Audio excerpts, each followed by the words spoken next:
Hello, everybody. This is Gary. Today is July 4th, 2022. It's 10:49 a.m. Eastern Standard Time in the United States in Rochester, New York. And happy Independence Day to everybody in the United States.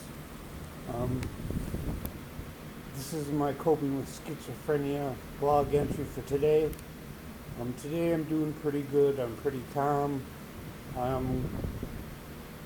Haven't had any insomnia in a long while. I've been sleeping a lot better since I started on the antidepressants and Volta, which I'm also taking for physical nerve pain, joint pain, and neuromuscular skeletal pain. I'm also taking Neurontin for pain, Tylenol, ibuprofen, and Flexeril for muscle pain. My psychiatric symptoms today are not that bad. My paranoia is not that bad. My anxiety levels are pretty low. My depression is pretty much absent. My delusions are not that strong today. I don't think people are following me or spying on me or staring at me or laughing at me or talking about me. My auditory hallucinations are pretty much at a minimum. Today is July 4th. On July 6th, I'm seeing my therapist. On July 8th, this Friday, I will be seeing my new psychiatrist, who I have not yet met with yet. My last psychiatrist left because he was a resident and he's moved on to the next phase of his training as a physician. And I am getting a new resident at the clinic that I go to. I will still have the same psychotherapist. I also have a peer support specialist. She had to cancel our last appointment because she was sick.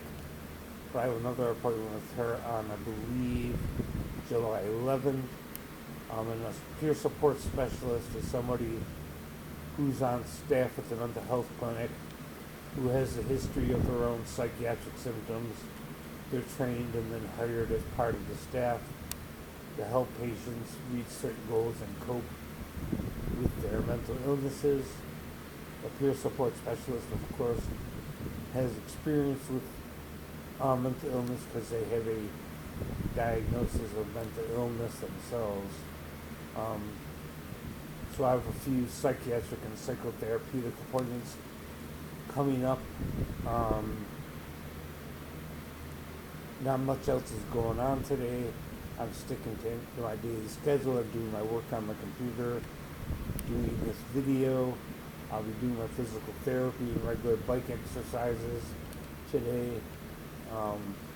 The pain in my right knee from the surgery I had on May 13th is pretty much very, very low. The only problem that I have is if I have to take the stairs, that's very painful for me in my right knee. It hurts really bad walking up and down stairs.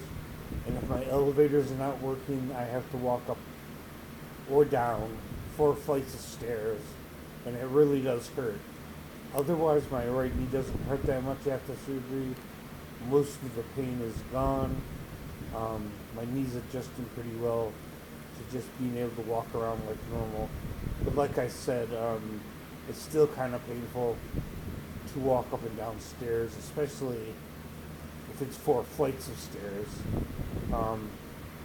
Right now in our building, only one of the elevators in this building is working. There's 2 buildings. Each one is about 22 stories tall.